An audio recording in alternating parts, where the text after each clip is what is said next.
Hello.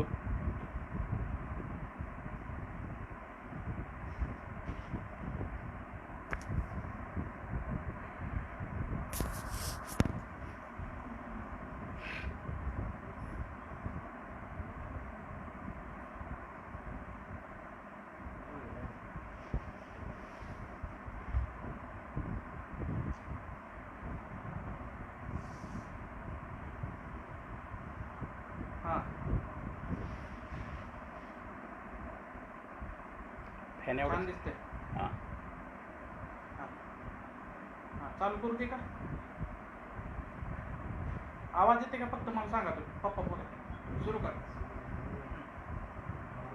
Maharashtra समृद्ध व्हावा आणि समर्थ व्हावा असं स्वप्न ज्याने पाहिलं आणि त्याची अत्यंत नियोजनपूर्वक मांडामांड केली ते महाराष्ट्राचे पहिले मुख्यमंत्री, महाराष्ट्राचे शिल्पकार स्वर्गीय यशवंतरावजी चव्हाण. काळ आणि कर्तृत्व या विषयावर मी आपल्याशी संवाद साधतो आहे. प्रगतिशील लेखक संघ सोलापूर आणि विठ्ठलराव शिंदे कला महाविद्यालय टेंभुर्णी यांच्या संयुक्त विद्यमाने आयोजित करण्यात आलेल्या नारायण सुर्वे व्याख्यानमालामध्ये बोलताना मला खूप आनंद होतो आहे. तानाजीराव ठोंबरे आणि डॉक्टर महेंद्र कदम यांचे आभार यासाठी आहेत की नारायणराव सुर्वे यांच्या नावानं महाराष्ट्रामध्ये कदाचित ही पहिलीच व्याख्यानमाला असावी की जिच्यामधून काही वैचारिक मंथन या संबंध महाराष्ट्रातल्या सर्वसामान्य वाचणाऱ्या लिहिणाऱ्या माणसांचं होतं. यशवंतराव चव्हाण हे महाराष्ट्रामधले केवळ राजकारणातले एक व्यक्तिमत्व नव्हतं. पुष्कळदा आपला असा एक समज होऊन बसलेला असतो की राजकीय माणूस म्हटला की त्याची जी एक परंपरा असते, त्याच्या घराण्याची, त्याच्या सत्तेची, सत्ता केंद्राची ही परंपरा ज्यांना नव्हती अशा एका शेतकऱ्याच्या घरामधला हा मुलगा केवळ देशप्रेमाने भारावून अत्यंत सावधपणाने विचारांचा आणि कर्तृत्वाचा मेळ घालत घालत एके दिवशी या देशाचा उपपंतप्रधान होतो. ही गोष्ट नुसत्या महाराष्ट्रालाच लांबवत आहे असं नाही, तर एकंदर देशाच्या दृष्टीने ही फार शुभ अशी गोष्ट मी मानतो. 12 मार्च हा यशवंतरावांचा जन्मदिवस. योगायोगाने त्यांचा जन्म ज्या गावाला झाला त्या गावाचं नाव सुद्धा देवराष्ट्रे असं आहे. ज्याने आयुष्यभर राष्ट्रालाच देव मानलं त्यांचं जन्मस्थान सुद्धा देवराष्ट्र असावं हा योगायोग असेलही कदाचित, परंतु देवत्वाच्या कल्पना माणसांमध्ये पाहण्याचं भाग्य ज्या माणसाला लाभलेलं आहे, ज्या कर्तृत्वान अशा आईच्या पंखाखाली त्यांची निगराणी झाली, त्या विठाबाईंचं कर्तृत्व हे यशवंतरावांच्या आयुष्यातली सगळ्यात मोठी जमेची बाजू होती. लहानपणापासून ज्या माणसाच्या वाट्याला संघर्ष आला, अगदी जन्मल्यापासून, कृष्णकाठ या त्यांच्या आत्मचरित्रामध्ये त्यांनी आठवण लिहून ठेवलेली आहे की जन्माच्या वेळेला आईला विलक्षण त्रास झाला, बाकीच्या काही सोयीसुविधा नाहीत. अशा काळामध्ये तिथल्या सागरोबा नावाच्या देवाला नवस केला की या मुलाचा सुखरूप जन्म होऊ दे, आम्ही त्याचं नाव यशवंत ठेवू, आणि मग यशवंतरावांना यशवंत हे नाव मिळालं. कदाचित नावं सुद्धा भाग्याने मिळत असतील असं वाटावं, इतपत मोठं काम यशवंतरावांनी संबंध आयुष्यभर केलेलं आपल्याला पाहायला मिळतं. मी मगाशी आपल्याला असं म्हणालो की ज्यांची परंपराच नाही अशा लोकांनी काही नव्या परंपरा निर्माण केल्या, ही फार आश्चर्याची गोष्ट आहे. थोडासा तो काळ आपल्या डोळ्यासमोर आणण्याचा प्रयत्न करा.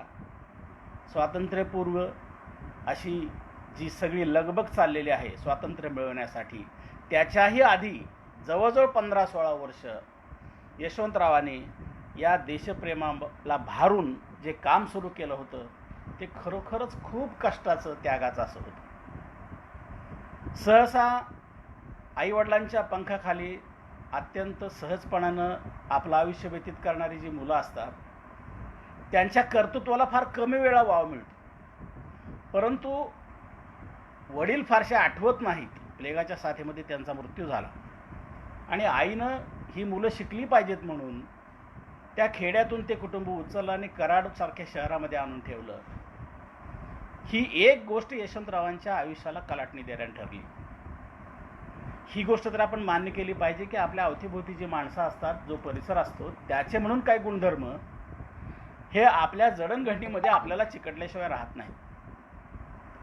कृष्णा आणि कोयनेचा संगम हा यशवंतरावांच्या आयुष्यामधला अत्यंत असा कोपरा आहे की जिथे ज्या ज्या वेळेला म्हणून त्यांना संघर्ष करावा लागत होता, मनस्ताप होत होता, मन उद्विग्न होत होतं, अशा वेळेला मनाच्या या कोपऱ्यामध्ये ते स्वतः विश्रांती घेण्यासाठी या प्रीतिसंगमावरती येऊन बसत असत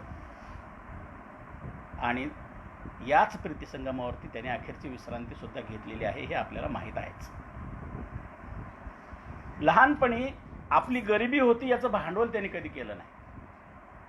आत्मचरित्रात ते लिहितात की सर्वसामान्य माणसांसारखीच माझी अवस्था होती. बऱ्याचदा राजकीय माणूस मोठा झाला की स्वतःची मुळं शोधण्याच्या काळामध्ये तो आपल्या गरिबीचं इतकं उदात्तीकरण करायला लागतो की समोरच्या माणसांचा असा समज होऊन जातो की यांच्या आणि भाकरीची कधी गाठ पडत होती की नाही. परंतु कष्टकऱ्यांच्या जगात जन्मलेल्या, कोरडवाहू शेती असलेल्या, लहान सहान काहीतरी कामं करून मजुरी करून जगणाऱ्या माणसांच्या घरामध्ये जितकं जेमतेम जे जे असतं ते सगळं अभावाचं जगणं त्यांच्या वाट्याला आलेलं होतं. पण असं असल्यामुळे असेल कदाचित आपल्याला इथं थांबायचं नाही ही जी एक जाणीव सतत यशवंतरावांच्या मनामध्ये आहे ती त्यांच्या बालपणापासून. माझा असा एक ठाम समज आहे की माणसाच्या मोठेपणाच्या पाऊलखुणा आपण जेव्हा शोधत राहतो त्यावेळेला आपल्याला हे लक्षात यायला हरकत नाही की ज्यांच्या बरोबरीनं ही माणसं लहानपणी आपली वाटचाल करत असतात त्या माणसांपासून त्यांना खूप काही शिकायला मिळालेलं असतं. बऱ्याचदा हे सुखकारक असेल, कदाचित दुःखकारक सुद्धा असेल. बऱ्याचदा त्याच्यामध्ये अशी एक स्थिती असते की आपल्या जगण्याला काही अर्थ नाही म्हणून एक प्रकारची उदासीनता त्यांना येण्याची शक्यता असते. पण दुसरीही एक गोष्ट अशी असते की या सगळ्या गोष्टींपासून प्रेरणा घेऊन आपल्याला हे करायचं नाही हे ठरवण्याचा सुद्धा तोच कालखंड असतो.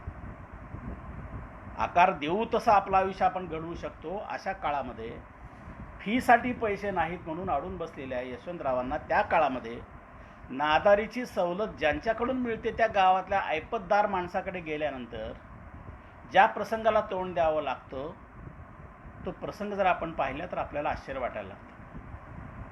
आपल्याला माहीत आहे की शिकणं लिहिणं ही गोष्ट आपल्यासाठी नाही असा समज असलेल्या बहुजन समाजामधल्या घरातल्या सगळ्या माणसांचा त्या काळामध्ये असा दृष्टिकोन होता की शेती करावी, कष्ट करावेत, राबावं, जे मिळेल ते आपलं आहे, जे आपलं नाही ते आपलं नाही असं समजावं आणि दैवदत्त देणगी आपल्याला मिळालेली असं समजून नुसतं चालत राहावं. असं नशिबावर हवाला ठेवून जगणाऱ्या माणसांना शेत देण्याचं काम त्या काळामध्ये कोणी सहसा करत नव्हतं.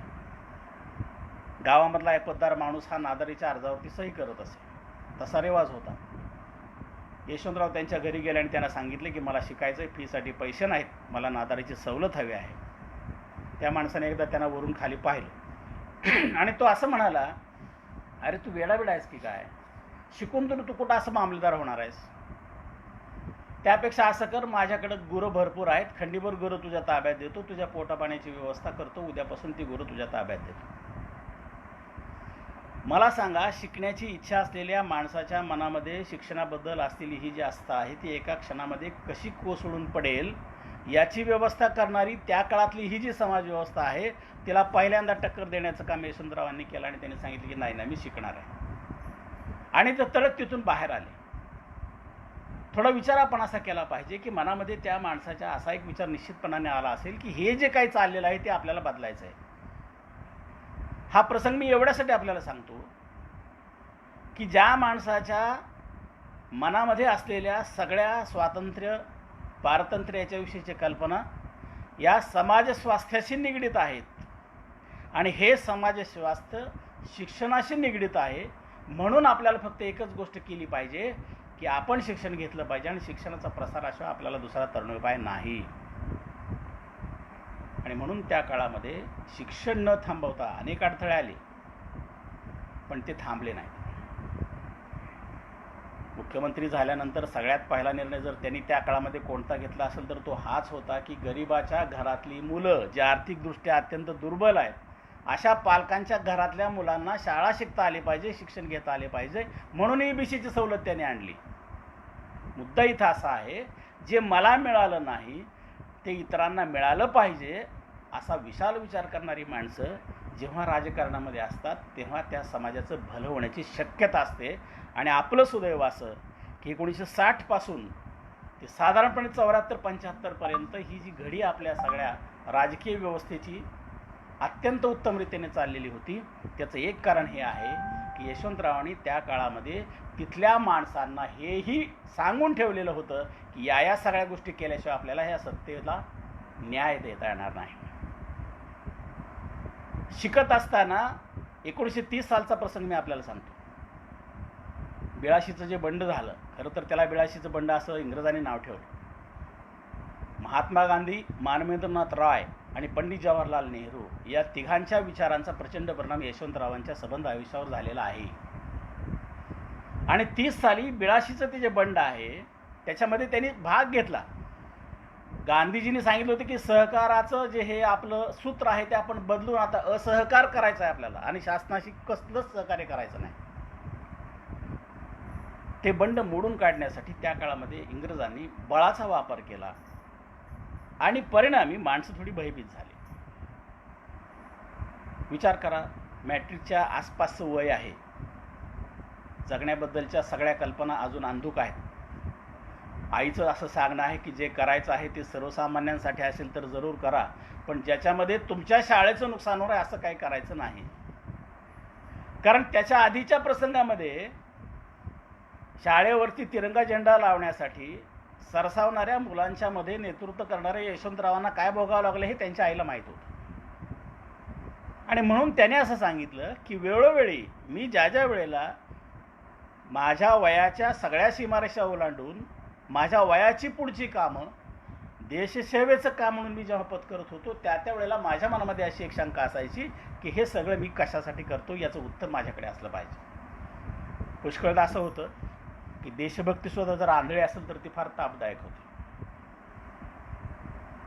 अत्यंत शांतपणाने आपण करत असलेल्या प्रत्येक कृतीचा अन्वयार्थ आपल्याला लावता आला तर आपलं जगणं हे समाजाच्या जगण्यासाठी सुखरूप होण्याची शक्यता असते आणि ती शक्यता पडताळून पाहण्याचं काम सबंध आयुष्यभर यशवंतरावांनी केलं. कधी त्यात यश आलं, कधी आलं नाही. कधी लोकांनी अपवाद म्हणून त्यांच्याकडे पाहिलं, त्यांनी त्याची फार क्षिती बाळगली नाही. पण त्या काळामध्ये हे बंड त्यांनी स्वतः पाहिलं आणि त्यांच्या एक लक्षात आले की लोकांना संघटित केलं तर जो प्रक्षोभ निर्माण होतो त्या प्रक्षोभाला तोंड देण्याची तयारीसुद्धा ज्याने हे बंड उभं केलं त्यांचीच असली पाहिजे.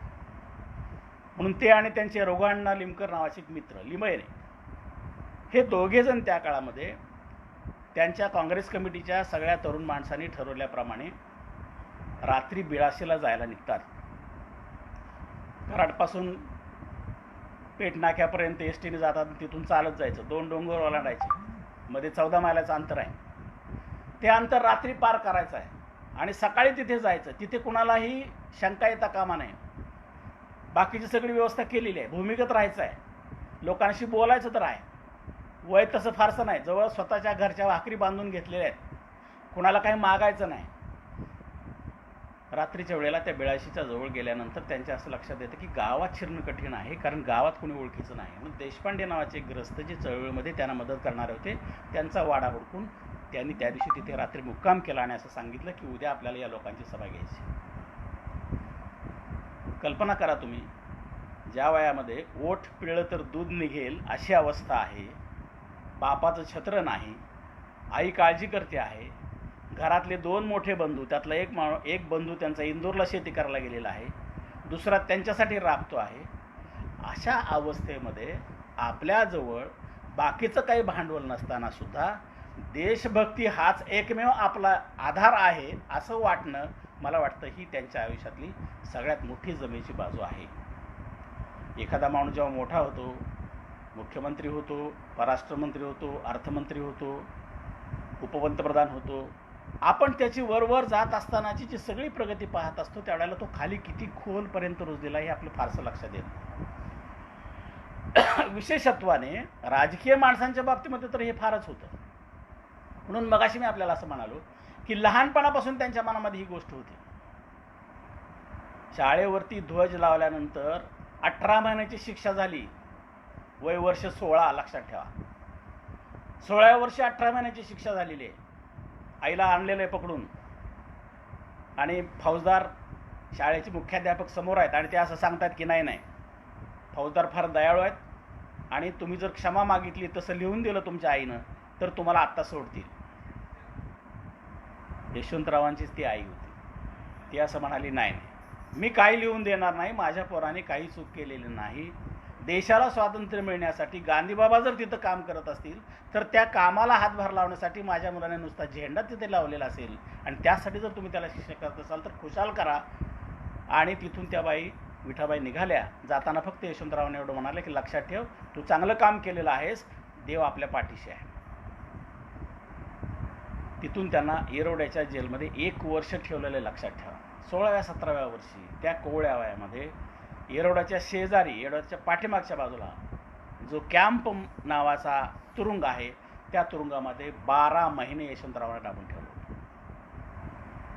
आपण असं मानतो की कुठलाही मोठा माणूस एका रात्रीत मोठा होत नाही. तसं यशवंतरावांची जी वैचारिक जडणघडण झाली ती या 12 महिन्याच्या काळामध्ये आधिक्यानं झाली.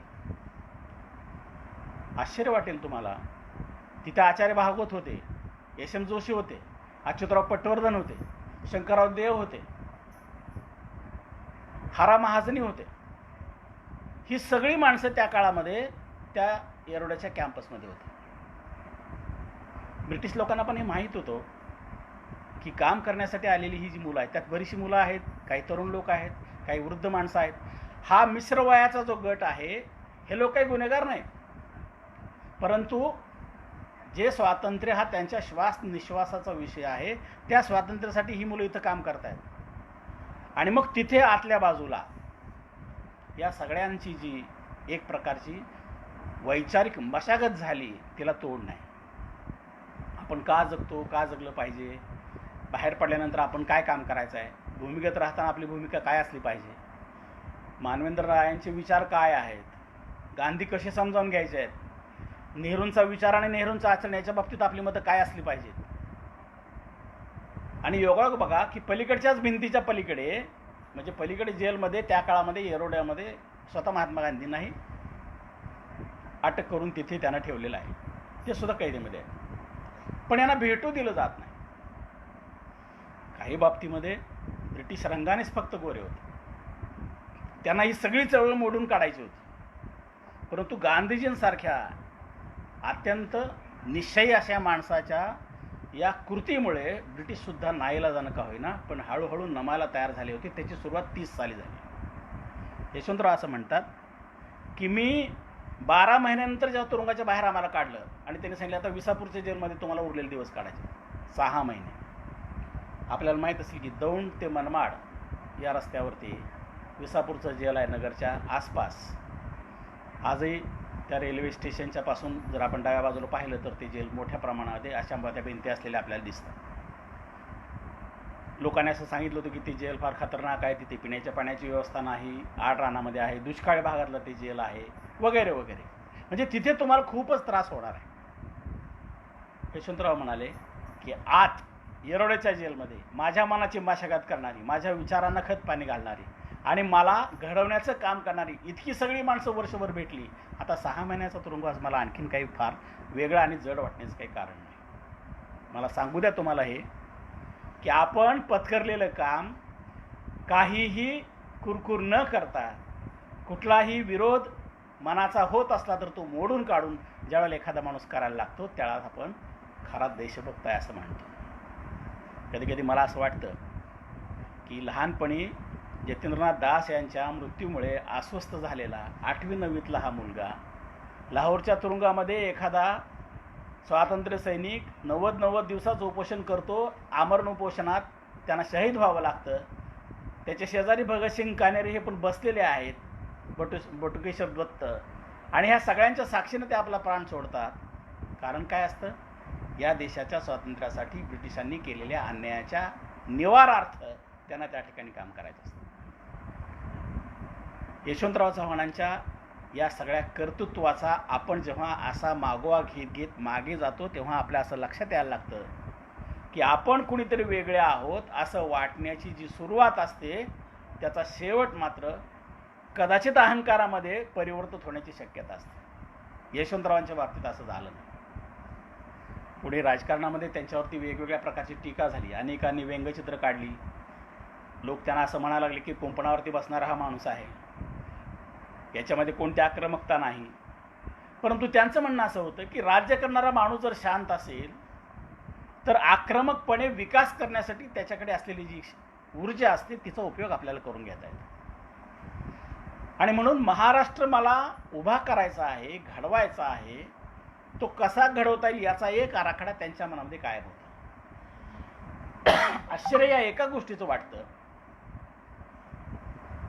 की हा माणूस 1946 साली जेव्हा पहिलं इलेक्शन त्यांनी जिंकलं, त्यांनी लिहून ठेवलं हे बिनखर्चाचं इलेक्शन होतं.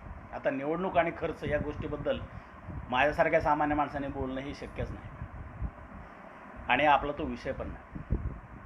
46 निवडणूक जिंकल्यानंतर यशवंतरावांचा पिंड जो होता तो आपण होऊन कुणाला काही सांगायला जावं आणि मला त्याच्यामध्ये घ्या, मला मंत्रिमंडळात घ्या.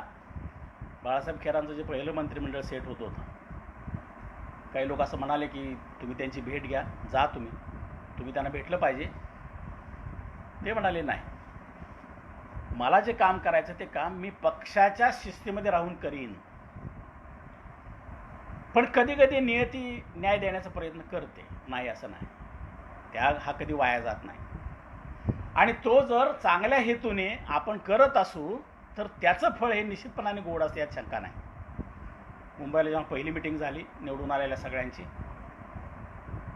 असेंब्लीमध्ये पायऱ्या चढत असतानाच, त्या हॉलच्या पायऱ्या चढत असतानाच बाळासाहेब खेर त्यांना म्हणाले, या चव्हाण साहेब या. आणि मग मंत्रिमंडळ जाहीर झालं, त्यात यशवंतरावांचं नाव नव्हतं.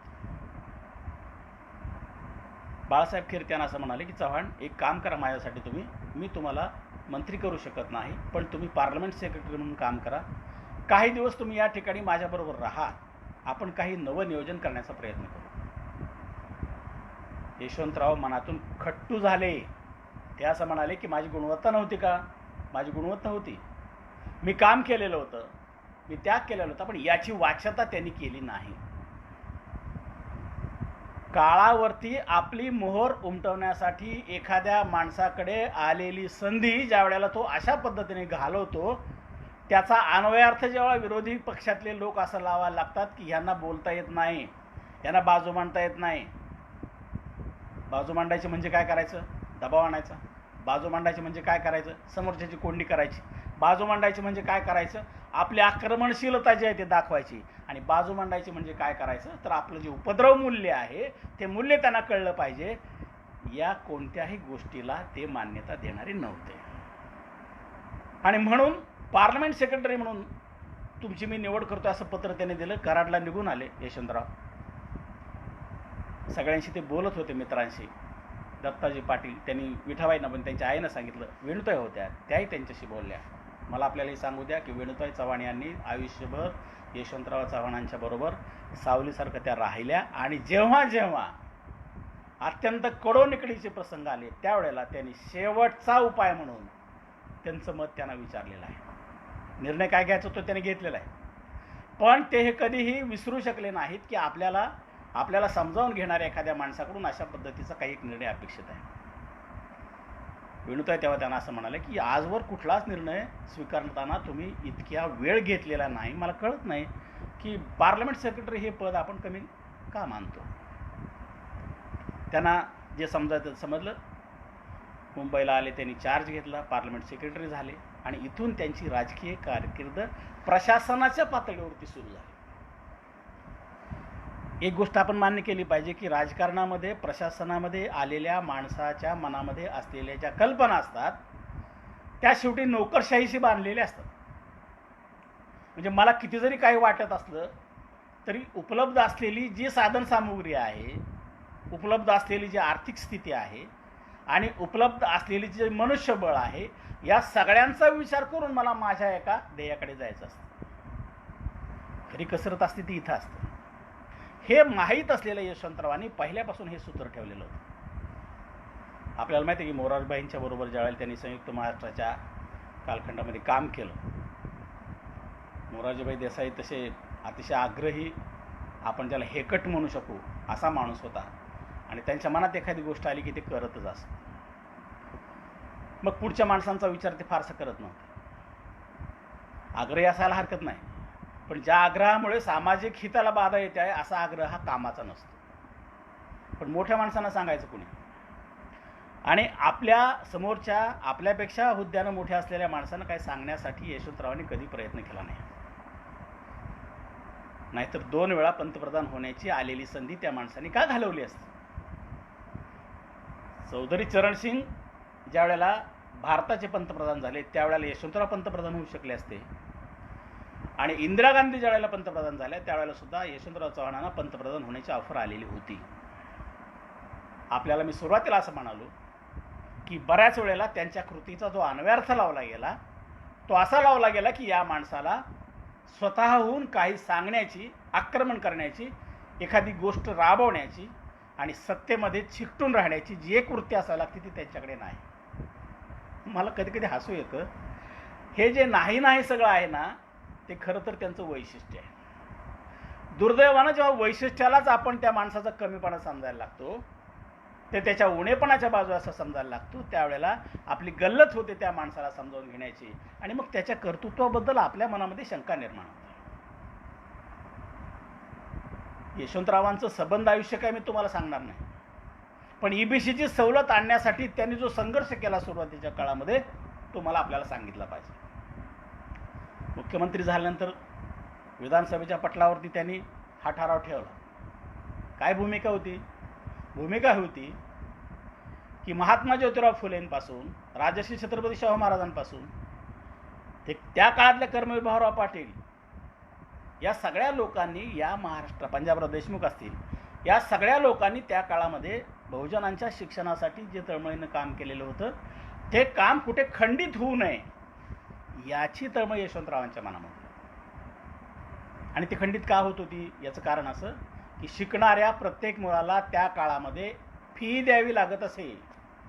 किती गरीब घरातला मुलगा असला तरी 1 रुपया फी देणं त्याला शक्य नव्हतं, कारण त्याच्या बापाला रोजगारच मुळात 1 आणा मिळत असतो. 1 आणा रोजगार मिळणाऱ्या कुटुंबातला मुलगा 1 रुपया फी देऊन शाळेत शिकायला जातो हिच्याही नव्हती, परवडणारी गोष्ट नव्हती. आणि म्हणून त्यांचं म्हणणं असं होतं की नांगराचा फाळ गंजून जावा तशा आमच्या कित्येक पड्या गंजून गेल्या, का तर त्यांना शिकता आलं नाही.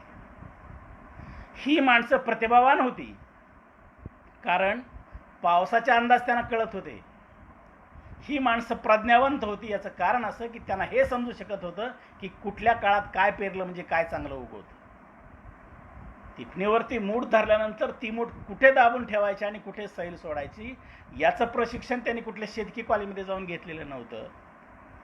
खाली जमीन कसली आहे, तिची ओल किती खोल गेलेली आहे, त्याप्रमाणे मी ती मूठ आवळतो किंवा सोडतो यासाठी त्यांना कोणत्याही ॲग्रिकल्चर कॉलेजमध्ये जाऊन डिप्लोमा घ्यावा लागलेला नव्हता. हजारो लाखो वर्षांपासून ज्या माणसांनी ही शेती पिकवली आणि हे सबंध जग जगवण्याचा प्रयत्न केला ते स्वतः जरूर दरिद्री राहिले असतील. अशा लोकांच्या घरातली मुलं जर शाळेच्या प्रांगणात आली तर त्याच्याबद्दल तक्रार का करतो आपण, हे प्रश्नचिन्ह त्या काळामध्ये सबंध विधानसभेमध्ये खूप जणांच्या काळजाला लागलेलं होतं. लोक असं म्हणायला लागले, काय करायचं त्यांना इकडे आणून, त्यांना कशासाठी शिकवायचं, त्या नांगऱ्यांचं इथं काय काम, ते इथं येऊन काय करणार आहे.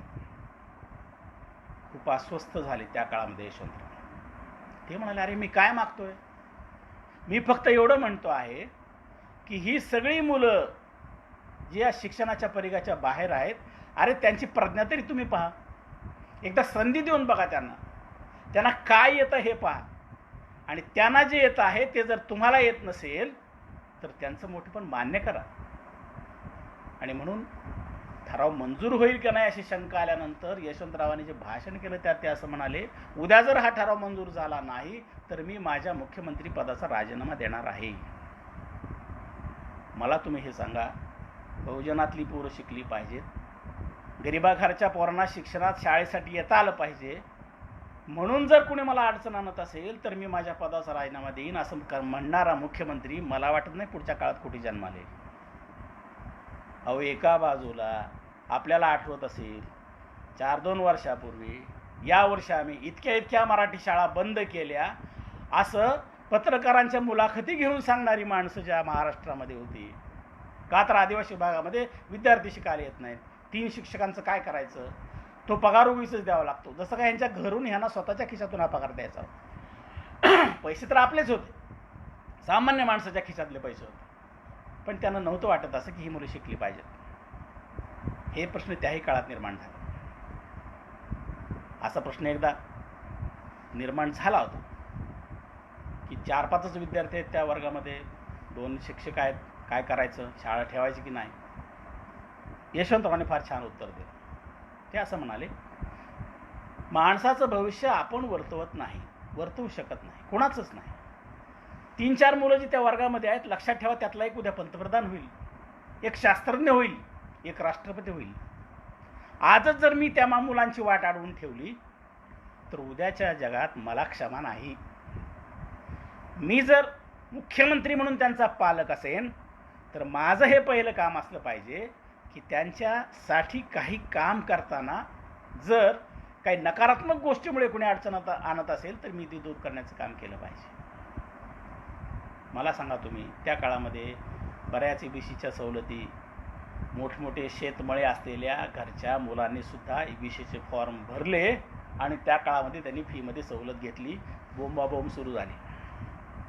परत यशवंतरावांना लोकांना विचारलं असेल, बघा आम्ही म्हणालो होतो तुम्हाला. ते म्हणाले, किती लोक आहेत असे, आपण त्यांची समजूत घालू, त्यांना सांगू, त्यांना फी भरायला लावू, पण 4-2 लोक चुका करतात म्हणून त्याची शिक्षा सगळ्या गरिबांच्या मुलांना देऊ नका.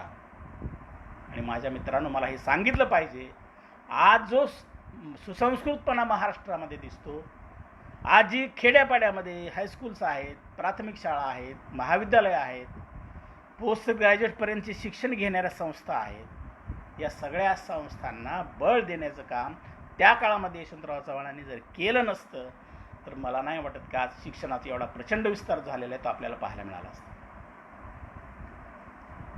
लहानपणी ते असं म्हणायचे की खेड्यामध्ये आणि शहरामध्ये किती फरक, तिथली माणसं किती आनंदात, या माणसाच्या अंगावर कपडे नाहीत, त्या लोकांकडे पाहिलं की त्यांच्या चेहऱ्यावरचा तजेला आणि माझ्या बापाच्या आईच्या चेहऱ्यावर पाहिलं की ही रापून रापून रापून उन्हात करपून गेलेली माणसं.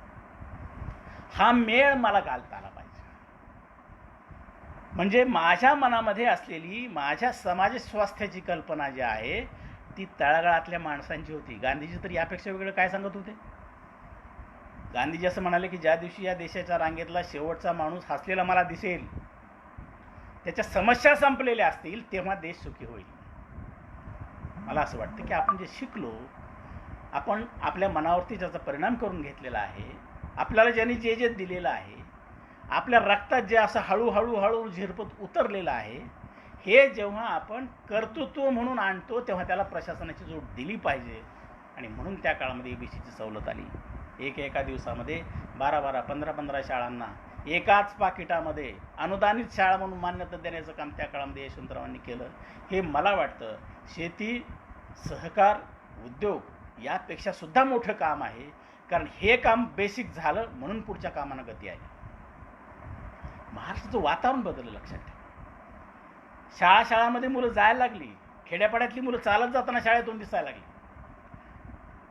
दौऱ्यावर असताना कधी कधी गाड्यांमधून यशवंतराव जेव्हा जायचे आणि शाळेत निघालेली मुलं मुली दिसायची, त्यावेळेला ते गाडी थांबवायची आणि त्यांना असं विचारायचं, कुठले आहात तुम्ही, गाव कोणतं तुमचं, शाळा कुठे आहे, किती चालावं लागतं, तुम्ही कितवीला आहात, शिकवतात का वर्गात व्यवस्थित. मला सांगा, मुख्यमंत्र्याला आपल्या पालक म्हणून आपण आपली भूमिका बजावत असताना ही ज्या छोट्या गोष्टी असतात त्याचा पाठलाग करण्याची वृत्ती त्यांच्यामध्ये का आली, याचं कारण हे आपल्याला कोणी एकेकाळी मिळालेलं नाही, म्हणून मला ते मिळवलं पाहिजे. मला असं वाटतं की कृतज्ञता ही गोष्ट जोपर्यंत राजकारण करणाऱ्या आणि समाजकारण करणाऱ्या माणसांच्या मनामध्ये जिवंत असते तोपर्यंत त्या समाजाला भिण्याचं काही कारण नाही. कारण त्यांची भूमिका सरळ आणि साधी सोपी आहे, न्यायाचीच आहे. मी न्यायबुद्धीने वागतो आहे हे यशवंतरावांचं वाक्य आपल्या सगळ्यांना पाठ झालेलं आहे. ज्या ज्या वेळेला त्यांच्यावरती प्रसंग आले त्या वेळेला त्यांनी या गोष्टीचा उल्लेख केलेला आहे की मी शांत राहिलो, याचा अर्थ आत काही समुद्र खवळत नव्हता असं नाही. आता समुद्राचा विषय निघाला म्हणून सांग, माणूस किती प्रामाणिक असावा. मगाशी मी ज्या वेळाशीच्या बंडाचा उल्लेख केला, ते रात्री गेले तिथे, त्यांनी ती सभा घेतली. नंतर दुसऱ्या दिवशी म्हणजे रात्री चालायला सुरुवात केली, वारणा नदी ओलांडली आणि कोल्हापूर संस्थानच्या हद्दीत आले, तेव्हा ते सुरक्षित झाले, कारण तिथे त्यांना कोणी पकडू शकत नव्हतं. रत्नागिरीला जात असताना ते रघु अण्णा लिमये नावाचे त्यांचे मित्र होते, ते म्हणाले, अरे आपण रत्नागिरीला आलेलो आहे, आपण सावरकरांना भेटू. स्वातंत्र्यवीर विनायक दामोदर सावरकर यांना भेटण्यासाठी पायी 20-20, 25-25 मैल चालणारा हा माणूस आहे. कसं वाटतंय आपल्याला आज? ते म्हणाले की त्यांना भेटलो ज्या वेळेला, त्यांच्यासमोर उभा राहिलो आणि ते सगळं काळे पाणी नावाची त्यांची जी काही कहाणी आहे ती माझ्या डोळ्यासमोर उभी राहिली. त्यांनी खूप कौतुक केलं. झालेल्या कामाचं, सत्याग्रहाच्या बद्दल ते बोलले त्यांच्याशी. आणि त्यावेळेला ते असं म्हणाले की मी आयुष्यात पहिल्यांदा समुद्र पाहिला आणि मी आयुष्यात पहिल्यांदा सावरकरांना भेटलो. मी हे आपल्याला एवढ्यासाठी सांगतोय की आपण जे जे पाहिलं, जे जे अनुभवलं, ते सगळं प्रामाणिकपणे त्यांनी सांगून टाकलं.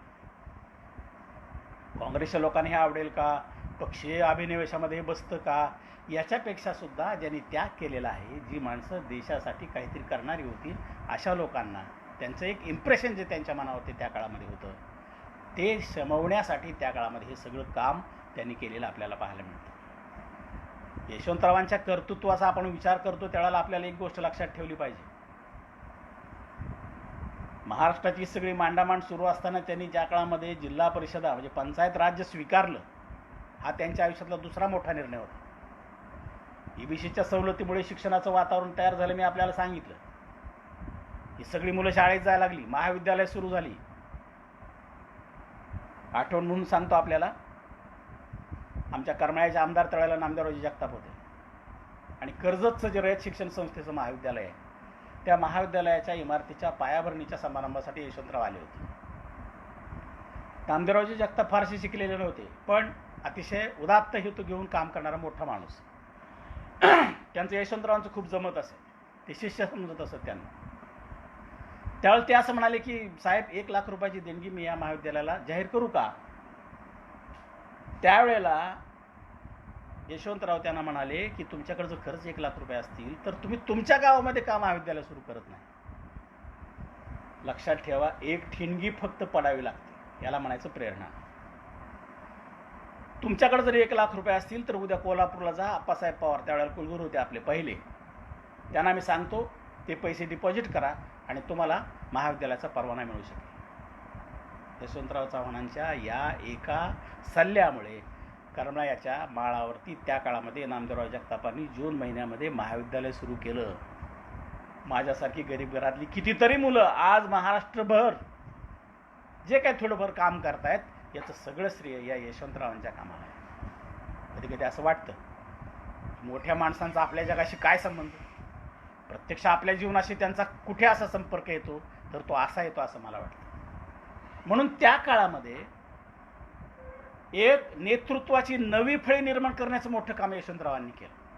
हे नाही विसरता येणार आपल्याला, हे त्यांचे विरोधक सुद्धा नाही विसरू शकणार. पंडित जवाहरलाल नेहरू जेव्हा असं म्हणाले की पंचायत राज्य स्वीकारू नका तुम्ही, का तर राजस्थानमध्ये आपण हे प्रयोग केला आणि तो फसलेला आहे. यशवंतरावांनी त्याला सांगितलं की मी त्याचा अभ्यास केला. एखाद्या गोष्टीचा अभ्यास करून त्याच्यामध्ये काय हवं आहे, काय नको आहे, हे त्यांनी स्वीकारलेलं होतं आणि मग म्हणाले की नाही नाही आपण हे काम केलं पाहिजे.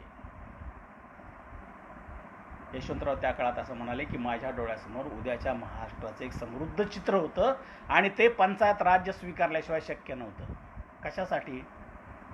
पंचायत राज्य स्वीकारल्यामुळे गावोगावी काम करण्याची इच्छा असणारी, नेतृत्व करण्याची इच्छा असणारी, फारशी शिकलेली नाही पण काम करण्याची प्रचंड ज्यांच्यामध्ये चैतन्यशील जाणीव आहे, अशी सारी माणसं त्या काळामध्ये त्यांनी सगळ्या महाराष्ट्रभर वेचून एकत्र केली आणि जिल्हा परिषदांची निर्मिती झाली, पंचायत समितीची निर्मिती झाली, जिल्हा परिषदेचे अध्यक्ष आले, पंचायत समितीचे सभासद आले, सगळीकडे या पद्धतीच्या निवडणुका झाल्या आणि ही सगळी आजवर खेड्यापाड्यामध्ये विखुरलेली सगळी माणसं या मुशीतून एकत्र आणण्याचं काम त्यांनी केलं. दोष काय होता याच्यामध्ये? दोष असा होता की जिल्हा परिषदेचा जो मुख्य कार्यकारी अधिकारी असेल तो IAS अधिकारी असेल आणि जिल्हा परिषदेचा जो अध्यक्ष असो तो निर्वाचित असा एक उमेदवार असेल, तो लोकांच्या मधून निवडलेला असेल. बऱ्याच वेळेला IAS अधिकारी असं म्हणत असे की 4थी पास झालेले त्या जिल्हा परिषदेच्या अध्यक्षाला मी कशाला भेटायला जाऊ. जिल्हा परिषदेचा अध्यक्ष असं म्हणत असं कसं होईल, मी अध्यक्ष आहे, मला त्यांनी भेटायला आलंच पाहिजे. यशवंतरावांनी या सगळ्यांना मुंबईत एकत्र बोला, सगळे जिल्हा परिषदेचे अध्यक्ष आणि सगळे CO, कलेक्टर, सगळे मुख्य अधिकारी, आणि त्यांना असं सांगितलं की बाबांनो, आपला व्यक्तिगत अहंकार थोडा बाजूला ठेवा. तुम्ही तुमच्या पदावरती विराजमान झालेले आहात, ते पद मोठं आहे, शंका नाहीच, पण याच्यामध्ये माणुसकी कुठे चिरडली जाणार नाही ना, याचा थोडा विचार करा. म्हणजे प्रशासनाला जर मनुष्यत्वाचा स्पर्श झाला तर ते प्रशासन हे लोकोपयोगी ठरेल, पण ते जर तुम्ही केवळ कायद्याच्या भाषेतच एकमेकांना ओरडून सांगणार असाल तर ते कितपत फायदेशीर होईल मला शंका वाटते आणि आश्चर्य वाटेल आपल्याला. ते म्हणाले की अहो, एखादा जिल्हा परिषदेचा अध्यक्षाचा पाय मोडला तर जिल्हा परिषदेचे CO त्याला बघायला जाणार की नाही गुच्छ घेऊन, का म्हणतील बरं झालं त्याचा पाय मोडला. आपण एकमेकांच्या जवळ आलं पाहिजे. मित्रांनो, लक्षात ठेवा, प्रशासनामध्ये सुद्धा माणुसकी आणि मनुष्यत्व याचा विसर पडू देऊ नका, हे सांगण्याचं काम त्या काळामध्ये यशवंतराव चव्हाणांनी केलं. आणि याचा परिणाम असा झाला की एक खेळीमेळीचं वातावरण त्या संबंधित जिल्हा परिषदेमध्ये, पंचायत समित्यामध्ये निर्माण झालं. आणि त्याचा परिणाम असा झाला की ज्या ज्या योजना गावापर्यंत पोहोचवायच्या होत्या, खेड्यापर्यंत पोहोचवायच्या होत्या, रस्ते करायचे होते, विहिरी काढायच्या होत्या, छोट्या छोट्या ठिकाणी बंधारे बांधायचे होते, शाळांच्या इमारती बांधायच्या होत्या, महाविद्यालयाच्या इमारती उभी करायच्या होत्या, हे सगळं करण्यासाठी बळ देण्याचं काम त्यांनी केलं. मित्रांनो, आपल्या लक्षात आलं असेल, सत्तेचं विकेंद्रीकरण झाल्याशिवाय सत्ता राबवता येत नसते. सगळं मलाच पाहिजे म्हणून जर आपण घेऊन बसलो, मलाच विचारलं पाहिजे, मी सांगतो तेव्हाच ते सुरू करायचं आणि मी सांगतो तेव्हा ते थांबवायचं, असली अरेरावी यशवंतरावांनी संबंध आयुष्यभर कधी केली नाही. म्हणून महाराष्ट्राची मांडामांड करत असताना जो एकजीवपणा संबंध महाराष्ट्रामध्ये आला होता त्याचं कारण हे होतं. साहित्य, संस्कृती, सहकार, शिक्षण, उद्योग, कला, ह्या सगळ्यांच्यामध्ये एक बहर त्या काळामध्ये आला. आणि याचं एक कारण होतं, लक्षात ठेवा, कोल्हापूरला शिकलेले राजाराम कॉलेजचे विद्यार्थी होते सर. डॉक्टर बाळकृष्ण हे त्यावेळेला प्राचार्य होते. अतिशय शिस्तशीर काम करणारे ते ग्रस्त. राजस्थानहून ते शाहू महाराजांनी त्यांना तिकडे आणले. ते असं म्हणाले की मी डॉक्टर बाळकृष्ण यांच्याकडून हे सगळं शिकलो की प्रशासनामध्ये माणसाला महत्त्व द्यायचं, विद्यार्थ्याचं हित बघायचं, विद्यापीठाचे कायदे तर पाळायचे आहेत, पण त्याला मध्ये काहीतरी सापट एक आहे, तिचा उपयोग आपण करायचा आणि हे जे जे चांगलं आहे ते सगळं खालपर्यंत पोहोचवण्याचा प्रयत्न करायचा. हा प्रयत्न यशवंतरावांनी पंचायत राज स्वीकारून केला आणि महाराष्ट्रामध्ये एक प्रकारचा जिवंतपणा आला. संयुक्त महाराष्ट्र चळवळीचं मोठं वादळ आपल्याला सगळ्यांना माहिती आहे. यशवंतरावांची खूप बदनामी झाली, त्यांच्या विरुद्ध बरंच काही बोललं गेलं, काही बोलण्यासारखं नव्हतं तेही बोललं गेलं, जे बोलायलाच नको होतं तेही मंडळी बोलून गेली. म्हणजे राजकारणाचा स्पर्श एखाद्या सामाजिक विषयाला झाल्यानंतर त्याचा कसा आणि काय परिणाम होतो हे सगळं भोगण्याचं काम त्या काळामध्ये त्यांनी केलं. मी असं मानतो की कारभारी म्हणून ज्याला काम करायचं आहे, ज्याला नेतृत्व करायचं आहे, त्याच्याकडे हा संयम असावा लागतो की समोरची माणसं का रागावलेली आहेत, त्यांच्या मनामधला जो हेतू आहे तो खोटा नाही. संयुक्त महाराष्ट्र चळवळीमध्ये काम करणारे सगळे जे दिग्गज होते त्यांच्यामध्ये आणि यांच्यामध्ये मतभेद होते, पण मनभेद नव्हते. पंडित जवाहरलाल नेहरूंची समजूत काढायचं काम त्या काळात इंदिरा गांधींनी केलं. प्रतापगडावरती यशवंतरावांनी नेहरूंना आणलं, छत्रपती शिवाजी महाराजांच्या पुतळ्याचं उद्घाटन केलं. त्यावेळेला बरीच निदर्शनं झाली, जागोजागी लोकांनी निदर्शनं केली आणि नेहरूंच्या हे लक्षात आलं की आता स्वतंत्र असं राज्य झालं पाहिजे. यशवंतरावांना या गोष्टीची पूर्ण कल्पना होती की आपण एखादी गोष्ट सांगण्यापेक्षा ती लोकांकडून गेली तर ती जास्त परिणामकारक होते, यात काही शंका नाही. म्हणजे मला जे सांगायचं आहे ते सांगणं माझं हे जेव्हा लोकांच्या मुखातून असतं त्यावेळेला त्याला काहीतरी एक रूप येतं आणि मग त्याला सुधारणा म्हणून पुढे कायद्याचं रूप आपण प्राप्त करून देऊ शकतो. म्हणून त्या काळामध्ये ही तळमळ त्यांनी आपल्यासमोर व्यक्त केलेली पाहायला मिळते. एक परिणाम चांगला काय झाला पंचायत राज समितीचा, ही तरुण जी माणसं होती ती सगळी आली. मधुकरराव चौधरींचा एक किस्सा आहे त्या काळातला फार महत्त्वाचा. मधुकरराव चौधरी नंतरच्या काळामध्ये पुढे वनमंत्री झाले यशवंतरावांच्या पहिल्या मंत्रिमंडळात, पण आधीचे ते कार्यकर्ते चांगले. यशवंतरावांशी त्यांचं भांडण झालं. ते म्हणाले की त्यावेळेला यशवंतराव आधी वनमंत्री होते मोरारजींच्या काळामध्ये. ते म्हणाले की आमच्याकडे हे सगळे वनाधिकारी आहेत, ते आमच्यावरती अन्याय करतात, आम्हाला खूप त्रास होतो या गोष्टीचा, तुम्ही त्याची बदली का. एक 3-4 वेळाला ते त्यांना भेटले मधुकरराव चौधरी, त्यांच्या मित्रांसह भेटले. ते म्हणाले बाबा तुझं म्हणणं खरं आहे, मी चौकशी पण करतो आहे, पण त्या माणसाची बदली करून प्रश्न सुटेल का. वेणुताईंची आणि जेव्हा मधुकररावांची ओळख करून दिली तेव्हा वेणुताईंना त्यांनी सांगितले की तो हाच तरुण आहे, लक्षात ठेव, हे आज मोठा माणूस होणार आहे, हा आपल्या लोकांसाठी भांडतो, त्याला आपल्या माणसांचे प्रश्न सोडवायचे आहेत आणि ते प्रश्न सोडवण्यासाठी कसं आक्रमक व्हावं, कुठे जावं, कुठे कोणासमोर कशा पद्धतीने आपली मतं मांडावीत याची जाण असलेला हा मोठा माणूस आहे. आणि मित्रांनो, आपल्याला सगळ्याला माहीत असेल की मधुकरराव चौधरी हे अत्यंत आदरणीय असे शिक्षण मंत्री म्हणून महाराष्ट्रात कायमचा ठसा उमटवणारा एक मोठा माणूस आहे. माणसांची पारख असणं आणि माणसांना मोठं करणं हे काम त्या काळामध्ये यशवंतरावांनी खूप मनापासून केलं की ज्याच्यामुळे आजसुद्धा महाराष्ट्राची जी घडी आपल्याला दिसते, खूप चांगली काम करणारी जी माणसं दिसतात, या सगळ्या माणसांना बळ देण्याचं काम त्या काळामध्ये त्यांनी केलं. ही महाराष्ट्राची मांडामंडप होती. महाराष्ट्र साहित्य संस्कृती मंडळाची स्थापना झाली. कलावंतांना, लोककलावंतांना मानधनं दिली गेली. लेखकांसाठी घरं व्हावेत म्हणून बांद्र्याची वसाहत निर्माण झाली. गावोगावी नाट्यगृह तयार व्हावेत म्हणून त्या काळात त्यांनी प्रयत्न केला. चित्रपटासाठी त्यांनी चित्रपटाच्या करभरतीची योजना आणली. सेन्सॉर बोर्डची स्थापना केली. नाटकं चालावीत म्हणून नाटकांना सवलती देण्याचा त्या काळामध्ये त्यांनी सपाटाच लावला. पुण्यामध्ये बालगंधर्व रंगमंदिराची उभारणी करत असताना जे काही घडलेलं होतं, तिथली झोपडपट्टी उठून नंतर ते केलं. पु ल देशपांडे त्या काळामध्ये त्यांच्याबरोबर होते. त्यांना खूप संघर्ष करावा लागला. मला हे आपल्याला सांगायचं आहे की लोकांना काही गोष्टी समजत नसतील तर त्या समजावून सांगण्याचं काम आपलं हे त्यांनी गणित धरलेलं होतं. आणि म्हणून ही मांडामांड चहू अंगाने होत असतानाच एके दिवशी मुख्यमंत्र्यांच्या केबिनमध्ये फोन खणखणला. तिकडून नेहरूंचे पीए बोलत होते की पंतप्रधान आपल्याशी बोलू इच्छितात. नेहरूने फोन घेतला. त्या दोघांचं बोलणं सुरू झालं. पहिला प्रश्न नेहरूंनी असा विचारला की तिथे आसपास कोणी आहे का. यशवंतरावांना आश्चर्य वाटलं. म्हणजे असं काय विचारायचं आहे.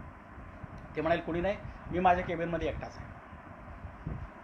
ते म्हणाले की तुम्हाला मुंबई सोडून आता दिल्लीला यायचं आहे आणि संरक्षण मंत्रीपदाची सूत्र तुम्हाला स्वीकारायची आहे. त्या काळामध्ये आपल्याला माहीत असेल की 62चं युद्ध झालं आणि त्या युद्धामध्ये आपल्याला खूप पराभव पत्करावा लागला. कृष्ण मेनन त्या काळामध्ये आपले संरक्षण मंत्री होते. प्रचंड दुर्लक्ष त्या माणसाने केलं आणि देशाची जी एक प्रतिमा आहे तीच धोक्यात येते की काय, अशा पद्धतीचं वातावरण तयार झालं. आणि पंडित नेहरूंना त्या काळामध्ये असा एक माणूस पाहिजे होता की ज्या माणसाला खऱ्या अर्थाने या सगळ्या गोष्टीची जाण असेल आणि जो हे काम अत्यंत मनपूर्वक करेल. आणि म्हणून केवळ 1-1.5 वर्षच झालेलं आहे सगळी महाराष्ट्राची मांडामांड करून. मुख्यमंत्री पदाची कामं सुरू आहेत. काही पेरलेलं आहे, काही उगवलं आहे, काही अजून उगवलेलं नाही, काही ठिकाणी पेरायचं आहे, नुसतीच नांगरून ठेवलेलं आहे. अशा काळामध्ये तुम्हाला यावं लागेल असं म्हटल्यानंतर एक क्षणभर का होईना पण यशवंतरावजींच्या मनामध्ये असा विचार आला की आता हे काय नवीनच, हे संकटच. ते म्हणाले ठीक आहे, मी एका माणसाला विचारतो आणि मग तुम्हाला उद्या सांगतो.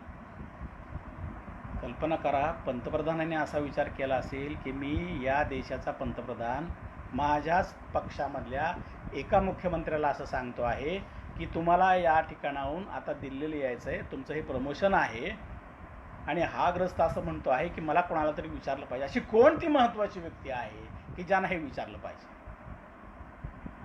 नेहरूंनी हसून विचारून घेतलं त्यांना की कोणाला विचारायचं तुम्हाला? ते म्हणाले माझ्या बायकोला मला विचारायचं.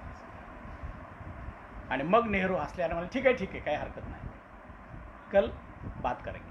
आणि मग दुसऱ्या दिवशी ते त्याच्याविषयी बोलले, वेणुताईशी बोलले. यशवंतराव असं म्हणाले की आता हे सगळं आपल्याला इथं सोडून जायचं आहे.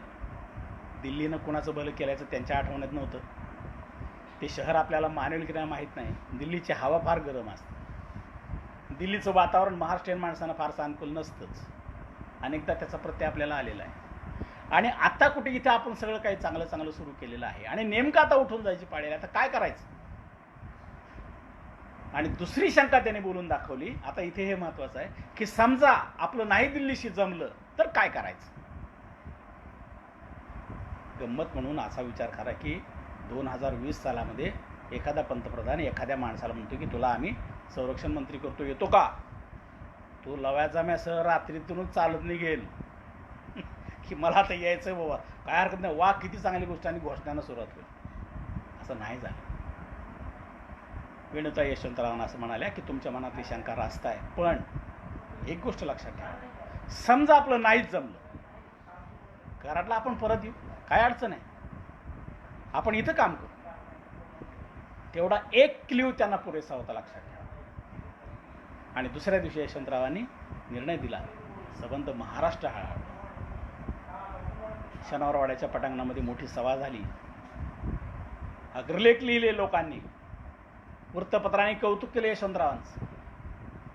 आणि हिमालयाच्या मदतीसाठी सह्याद्री धावून चाललेला आहे, सह्याद्री धावून गेला, अशा आशयाची शीर्षक असलेले अग्रलेख त्या काळात लिहिले. मला असं वाटतं आजही महाराष्ट्राच्या या सगळ्या राजकीय सामाजिक इतिहासाकडे आपण पाहतो त्यावेळेला इतकी आपुलकी, इतकं प्रेम क्वचित एखाद्या माणसाच्या वाट्याला आल्याचं. खूप मोठी माणसं महाराष्ट्रात होऊन गेली, आजही आहेत. त्यांच्या पातळीवर त्यांची कामं पण मोठी आहेत. या देशाच्या जडणघडणीमध्ये त्यांचा वाटा मोलाच आहे, कोणी नाही नाकारू शकत. पण काळावरती आपल्या कर्तृत्वाचा ठसा उमटवण्याचं काम करणारे यशवंतराव यासाठी लक्षात राहिले की त्यांचं कोणी नव्हतं. मित्रांनो, एकाच आयुष्यामध्ये ज्या माणसाने कमालीची प्रसिद्धी अनुभवली, कमालीचा आदर अनुभवला, कमालीचं प्रेम स्वीकारलं, त्याच माणसाला आयुष्याच्या उत्तरार्धामध्ये कमालीचं एकटेपण सुद्धा स्वीकारावं लागलं. नेहरूंचं बोलावणं, यशवंतरावांचं दिल्लीला जाणं आणि पुढच्या सगळ्या ज्या घडामोडी आहेत त्या सगळ्या आपल्याला माहिती आहेत. त्यांनी काम तिथे पण खूप चांगलं केलं. अटल बिहारी वाजपेयींनी खूप छान लेख लिहिला, यशवंतराव एक राष्ट्रीय व्यक्तिमत्व नावाच्या पुस्तकात. आणि ते असं म्हणाले की ज्या दिवशी त्यांनी स्वीकारलं त्यांचा पदभार, त्या दिवशी एकतर्फी चीनने माघार घेतली. यशवंतरावांचा पायगुण चांगला आहे. ज्यावेळेला ते संरक्षण मंत्री झाले त्यांनी संबंध रचना बदलून घेतली. दररोज या तीनही दलांच्या अधिकाऱ्यांच्या गाठीभेटी, त्यांना काय हवं आहे, त्यांना काय नको आहे, आपल्या पायावर आपण कसं उभारलं पाहिजे, जगामधल्या सगळ्या देशांमध्ये त्यांनी त्या काळामध्ये त्यांना भेटी देऊन त्यांच्याकडून आपल्याला काय मिळेल, आपण आपल्यामध्ये काय करू शकू, आपले पाय कसे बळकट होतील, असा विचार करून संरक्षण रचनेमध्ये खूप बदल केले. स्वतः हिंडून आले सगळीकडे. जिथे कुठलाही संरक्षण मंत्री गेला नव्हता त्या उंचावरच्या ठिकाणी सुद्धा यशवंतरावांनी त्या काळामध्ये भेटी दिल्या, सैनिकांशी ते बोलले आणि त्यांना म्हणाले की बाबांनो तुम्ही आहात म्हणून आम्ही तिथे आहोत. हा जो भावनिक बंध आहे तो जपण्याचं काम यशवंतरावांनी त्या काळामध्ये केलं. आणि म्हणून मला असं वाटतं की महाराष्ट्राची जी जडणघडण आज अत्यंत उत्तुंग अशा पद्धतीची आपल्याला दिसते, याचं सारं श्रेय त्यांच्या कर्तृत्वाला आपण दिलं पाहिजे. आणि जर ते दिलं नाही तर आपण कपाळ करंटे ठेवू. अलीकडे ही एक टूम निघालेली आहे की कोणाला चांगलं म्हणायचंच नाही.